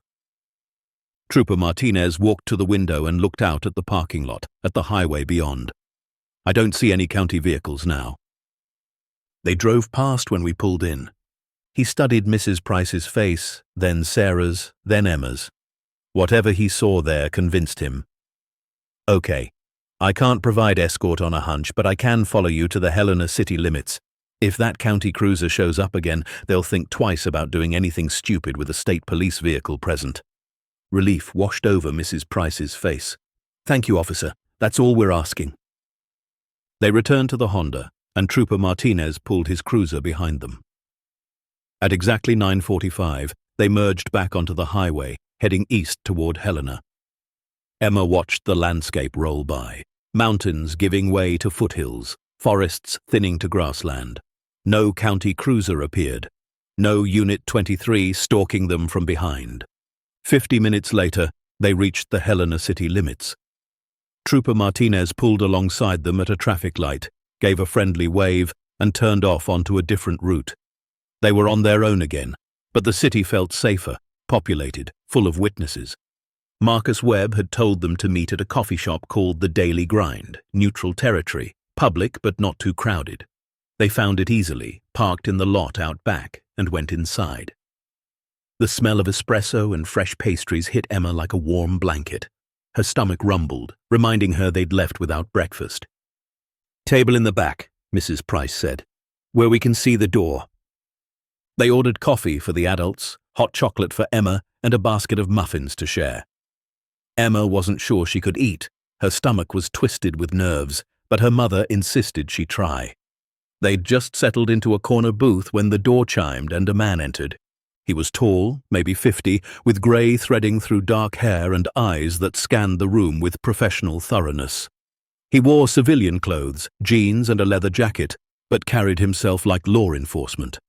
When his gaze landed on Mrs. Price, recognition flickered across his face. "Helen," he said, crossing to their table. "It's been too long." "Marcus." Mrs. Price stood and embraced him briefly. "Thank you for coming. This is Sarah Mitchell and her daughter Emma." Marcus shook Sarah's hand, then Emma's. His grip was firm but not crushing, his expression serious but kind. He slid into the booth across from them and leaned forward, voice low. "Let's start with what you have." Emma pulled the photograph and police report from her backpack and slid them across the table. Marcus examined both carefully, his face revealing nothing. When he finished, he looked up at Emma. "You found these in a basement vault in a cabin in the woods outside Frost Ridge?" "Yes, sir." "And there's more? You said there were boxes of evidence, money, documents?" "Lots more. The whole basement is full of shelves with boxes. And there's a hidden room behind a fake wall. That's where the money is. Stacks and stacks of it." Marcus sat back, processing.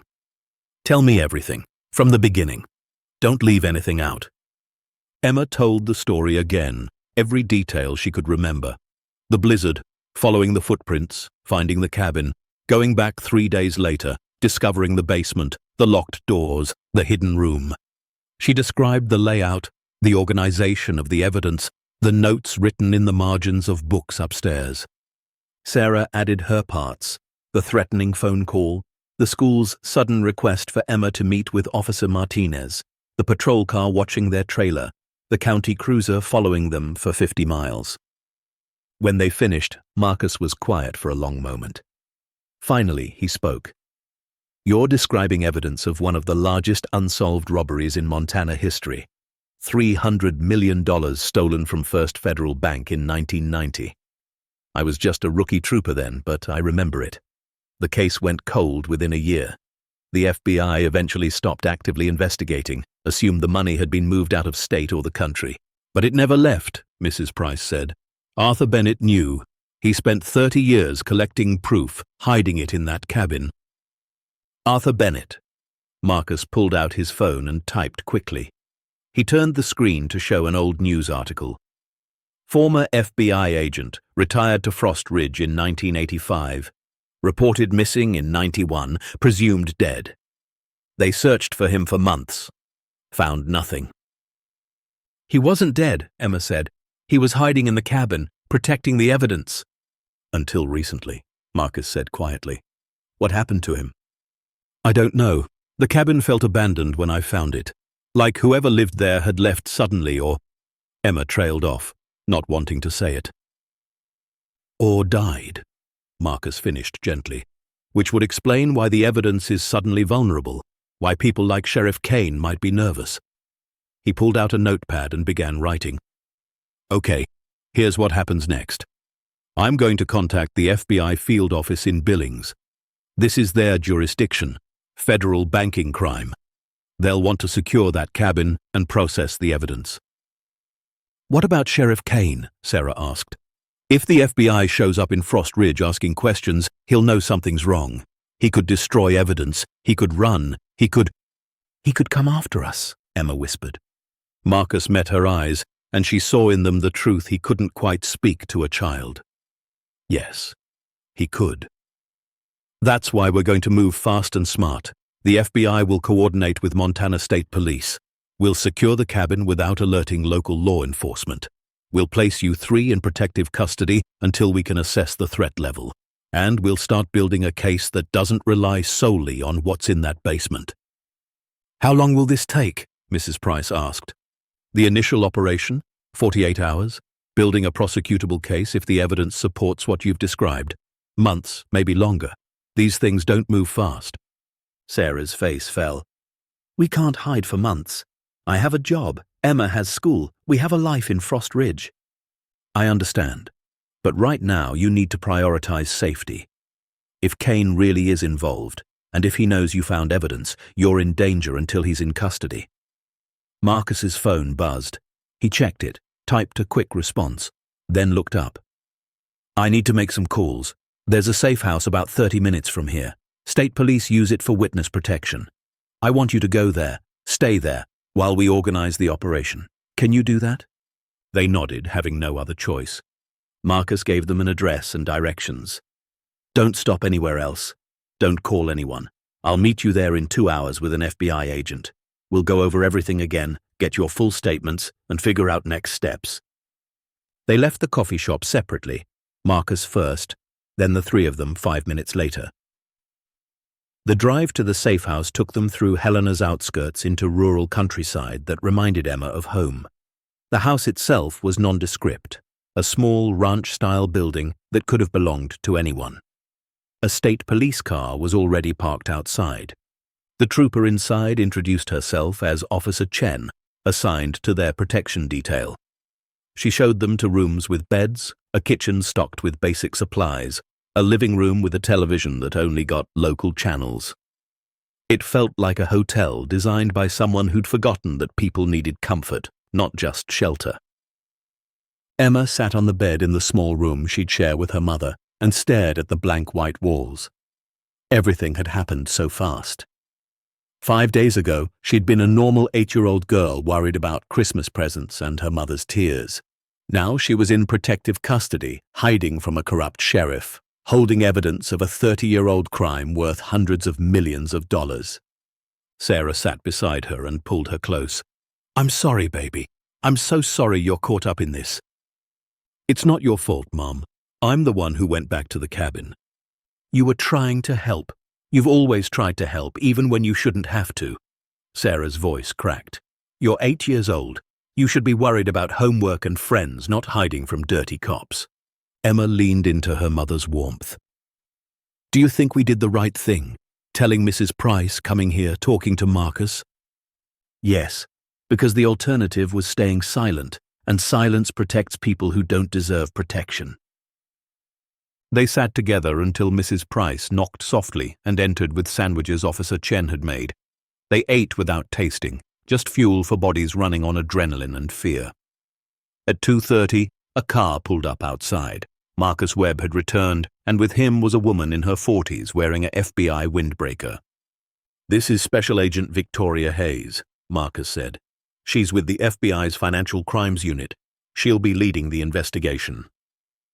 Agent Hayes had sharp eyes and a no-nonsense demeanor. She sat across from them at the kitchen table, a digital recorder between them, and said, I need to hear everything again, every detail, no matter how small. And then I need you to draw me a map of that cabin's interior and the basement layout. For the 3rd time that day, Emma told her story. Agent Hayes didn't interrupt, just listened with laser focus, occasionally making notes. When Emma described the hidden room full of money, Hayes's expression tightened almost imperceptibly. "You're certain it was real currency, not counterfeits or movie props?" "It looked real to me, but I'm 8, so I don't know how to tell for sure." "Fair enough." Hayes pulled out a tablet and brought up a satellite image.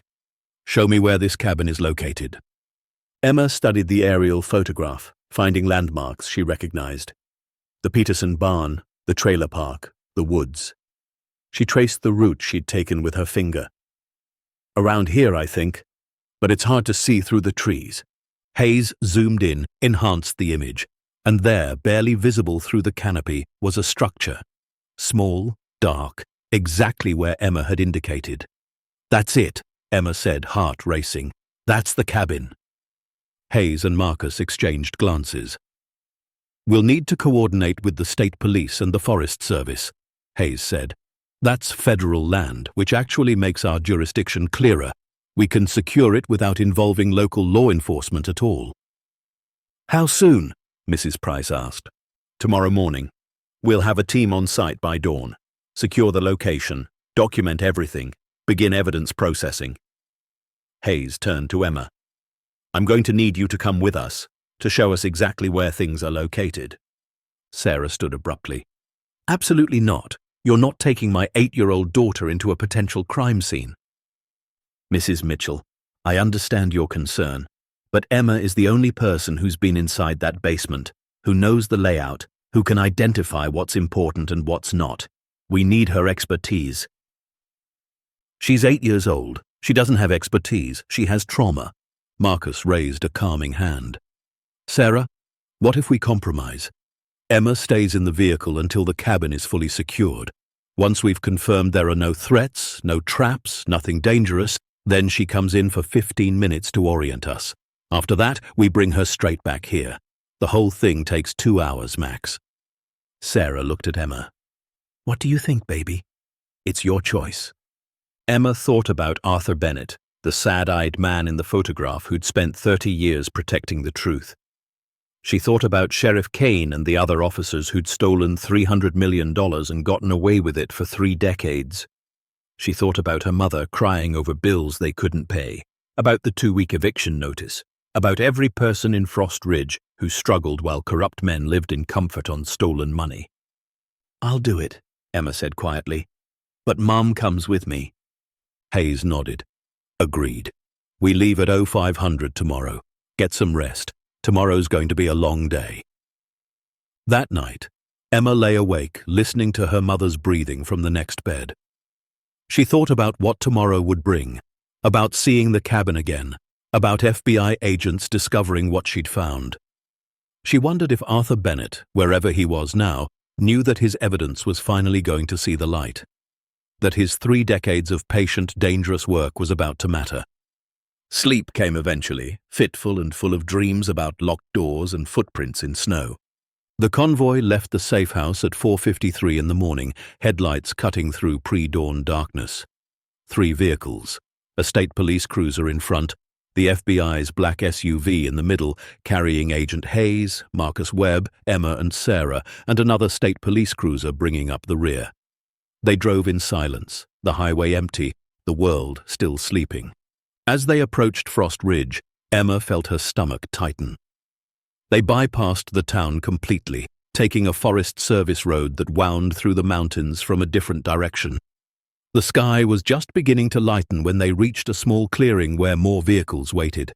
More FBI agents, more state police, even a van marked Forest Service. Agent Hayes turned to face Emma and Sarah in the back seat. "We're about a quarter mile from the cabin. Our team is going to approach on foot, secure the perimeter, clear the structure. That'll take approximately 30 minutes. You'll wait here with Trooper Chen. Once I give the all clear, Marcus will bring you in. Understood?" They nodded. The agents and officers geared up, strapping on vests, checking weapons, speaking in low voices. Emma watched through the window, realizing with a chill that these people expected potential violence. They thought someone might be guarding the cabin, protecting the secret. At exactly 5:35, the team moved out, disappearing into the trees like ghosts. Emma and Sarah sat in the SUV with Trooper Chen, windows cracked to let in the cold morning air, listening to the radio chatter as the team approached the cabin. Eyes on structure, no visible activity.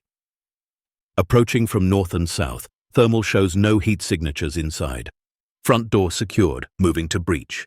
Then silence for what felt like hours but was probably only minutes. Finally, structure clear. No hostiles, no occupants. Evidence visible. Repeat, evidence visible and substantial. Agent Hayes' voice came through, steady and professional. Bring in the witnesses. Marcus appeared at the SUV and opened the door. Let's go. Stay close. Touch nothing. They walked through the forest, following a trail of agents and officers, and then there it was. The cabin, exactly as Emma remembered. Smoke-grey logs, steep roof, the porch where she'd stood shivering 5 days ago. FBI agents moved in and out, some carrying equipment, others taking photographs. Agent Hayes met them at the door. Emma, we need you to walk us through the basement. Show us where everything is located. Inside, the cabin looked different with people in it, smaller, less mysterious. Crime scene markers had been placed throughout, yellow numbers on white cards. Emma led them to the reinforced door near the kitchen. Someone had already unlocked it. The heavy door stood open, revealing the stairs descending into darkness. Lights had been set up below, harsh and white, banishing shadows.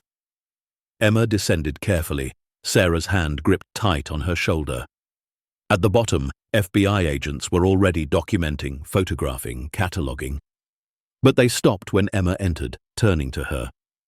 Show us, Agent Hayes said simply. Emma walked them through it. The boxes labeled by year, the filing cabinets full of documents, the work table with Arthur Bennett's notes, and finally, the false wall at the back. It's here, Emma said, approaching the stone facade. There's a latch hidden behind this shelf. 2 agents moved the shelf aside. Emma showed them the latch. One agent pulled it, and the false wall swung inward with that same sighing sound. Agent Hayes stepped through first, flashlight raised. Emma heard her sharp intake of breath. Mother of God! The hidden room blazed with lights as more equipment was brought in. And there, exactly as Emma had described, were the stacks of money. Hundreds of thousands of dollars, maybe millions, arranged in neat rows on metal shelves. Hayes approached slowly, reverently, like she was entering a temple. She pulled down one stack of bills, examined them closely. These are original 1990 issue hundreds, sequential serial numbers. She checked another stack. Same here, these bills are from the same source, the same robbery. Marcus stood in the doorway, his expression grave. It's all here. 30 years and it's all still here. Not all, Hayes corrected. The robbery total was 300 million. Even with inflation, depreciation, this is maybe 50 million at most. Where's the rest? Emma remembered something. There were boxes in the main basement. One was labeled Security Transfer Records. I didn't look inside. They returned to the main basement, and agents located the box. Inside were ledgers, handwritten entries dating back to 1991. Hayes read aloud. Transfer to offshore account, 15 million. Property acquisition through Shell Corporation, 20 million. Investment in municipal bonds under assumed identity, 30 million. She looked up, eyes gleaming. Arthur Bennett didn't just collect evidence of the crime. He tracked where every dollar went. Over the next hour, Emma watched as the FBI processed what would later be described as the most comprehensive collection of criminal evidence ever assembled by a civilian. Bennett had documented everything: the planning, the execution, the cover-up, the money laundering, the investments, the payoffs. He had photographs of the officers before, during, and after the robbery. He had bank records showing suspicious deposits. He had recordings of conversations, though the technology was old and the audio quality poor. And he had a confession, written in his own hand, dated 2 months ago, shortly before he must have died. Emma watched Agent Hayes read it, saw her expression shift from professional detachment to something deeper, something almost like sadness. What does it say? Emma asked quietly. Hayes looked at her, seemed to debate, then read, "My name is Arthur Edward Bennett. I am 79 years old. I am dying of pancreatic cancer, and I have perhaps weeks left. I write this as a final testimony to the truth I have guarded for 30 years." On March 15, 1990, 4 police officers from Frost Ridge, Montana, robbed the First Federal Bank of $300 million. I know this because I saw them. I was at the bank making a deposit when they entered. I recognized Detective Frank Morrison despite his mask. I said nothing, too shocked and afraid. But afterward, I began to notice things. The investigation led nowhere. The 4 officers became wealthy through investments and inheritances that didn't exist. And when I started asking questions, I received death threats. So I went into hiding, and I've stayed hidden all these years, collecting evidence, documenting their crimes, waiting for the day when justice might finally be possible. If you're reading this, I'm dead. But the truth isn't. These men stole not just money, but faith. They betrayed their oaths, their community, their victims. They deserve to answer for what they've done. I leave this evidence in hope that someone brave will use it, that someone will care more about justice than comfort, more about truth than safety. To whoever finds this, finish what I started. Make them pay. The basement fell silent. Emma felt tears on her cheeks and didn't wipe them away. Agent Hayes carefully placed the confession in an evidence bag. "Emma, your mother was right. You are very brave. Arthur Bennett would be proud that you found this, that you didn't stay silent." They returned to the surface as the sun finally crested the mountains, spilling gold light across the clearing. More vehicles had arrived, more agents, crime scene technicians, forensic accountants. The cabin and its secrets were no longer hidden. The truth Arthur Bennett had died protecting was finally free. The arrests came fast and hard. By noon that same day, FBI agents and state police were executing warrants across Montana. Sheriff Robert Kane was taken into custody at his office, handcuffed in front of his own deputies, his face gray and shocked. Former Detective Frank Morrison, now 73 and living in Billings, was arrested at his home. William Cross, retired to Arizona, was picked up by federal agents there. James Patterson had died in 2008, escaping earthly justice but not history's judgment. The evidence was overwhelming, undeniable. Bennett's documentation, combined with forensic analysis of the money found in the cabin, proved beyond doubt that these men had planned and executed the robbery.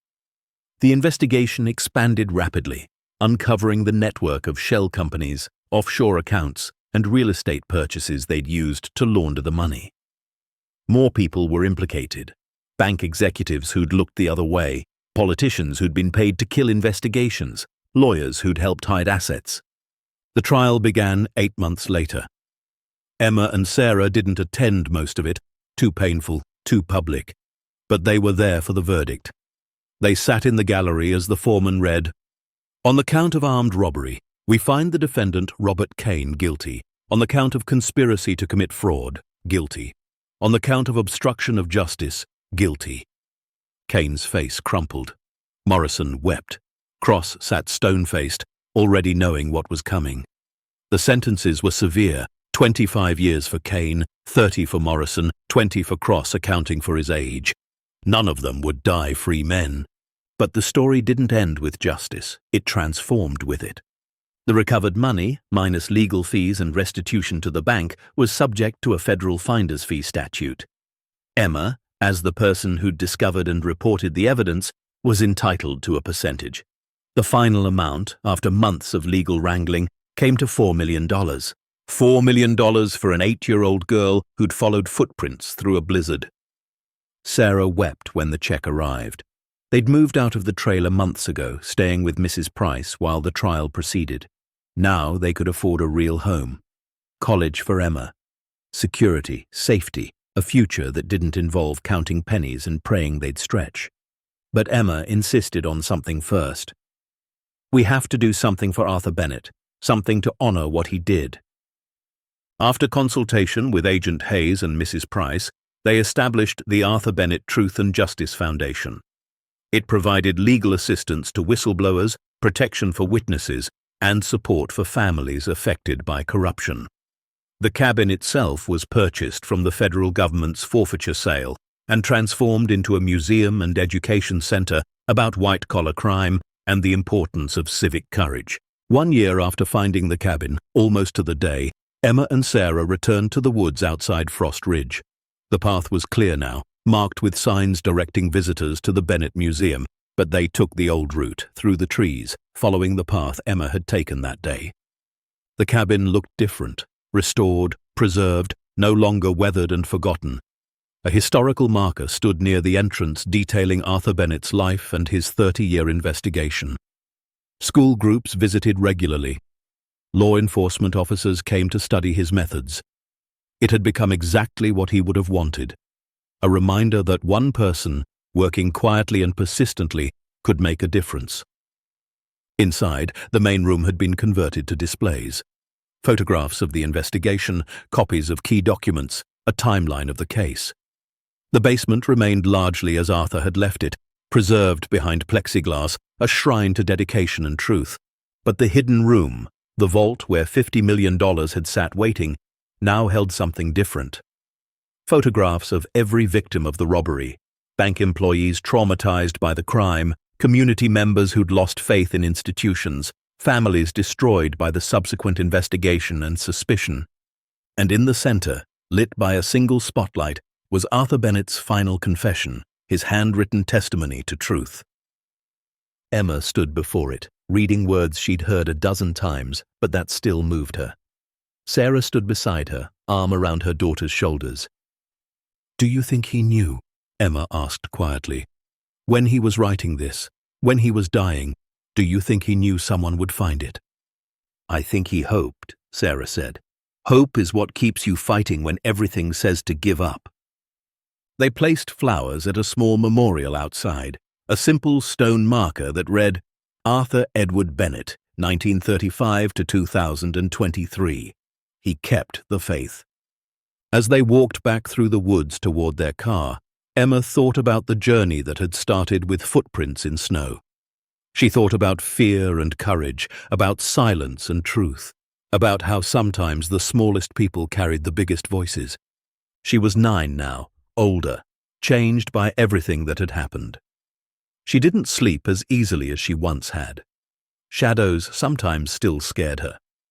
But she also knew something most people never learned, that justice was possible, that truth mattered, that one person willing to stand up could change the world.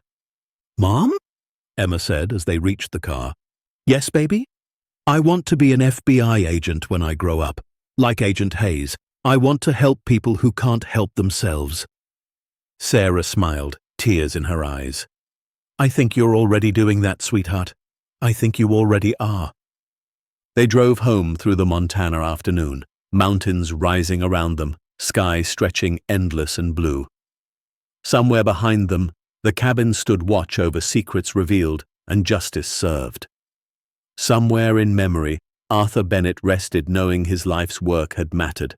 And somewhere ahead, a little girl who'd followed footprints into the unknown was growing into someone who'd spend her life making sure others never had to walk those paths alone. Because courage, they'd learned, wasn't the absence of fear. It was moving forward despite it. It was an 8-year-old girl opening locked doors. It was a dying man documenting truth when silence would have been safer. It was a mother protecting her child even when the odds seemed impossible. It was ordinary people doing extraordinary things simply because it was right. Years later, when Emma graduated from the FBI Academy at Quantico, top of her class, she carried a photograph in her wallet. Not of herself or her family, but of an old man standing in front of a cabin, his hand resting on a wooden railing, a slight smile on his weathered face. Arthur Edward Bennett, the man who'd taught her that sometimes the most important battles are fought in silence and shadow, that patience and persistence could outlast corruption and greed, that one person with evidence and courage could bring down empires built on lies. She never met him. She'd only seen his photograph, read his words, walked through the life he'd carefully documented in a hidden basement.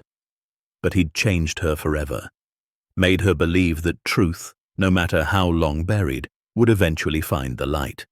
Because someone would always be brave enough to follow the footprints, to open the locked doors, to speak when silence would be easier.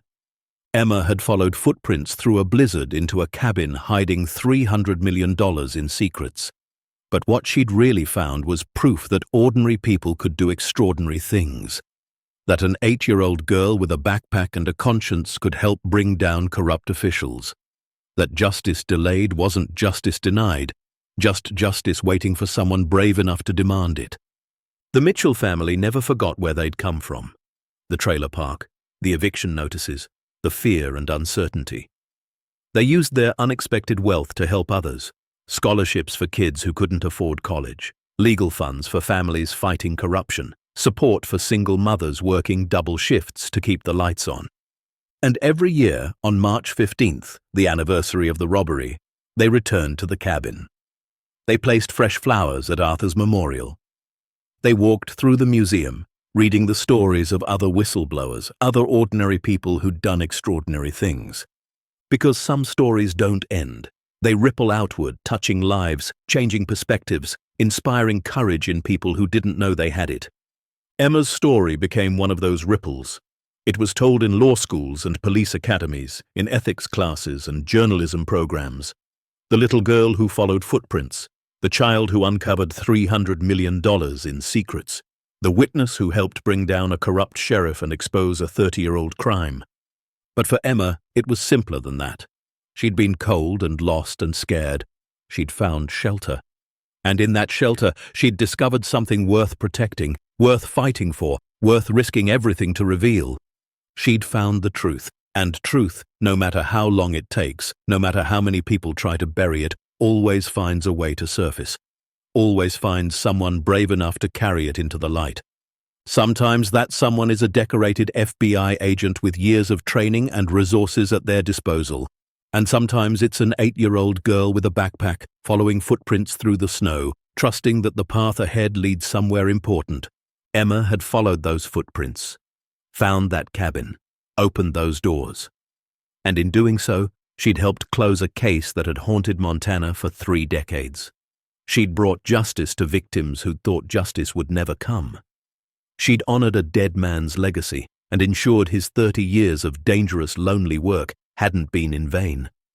She'd changed everything. Because courage isn't about being fearless. It's about being terrified and doing what's right anyway.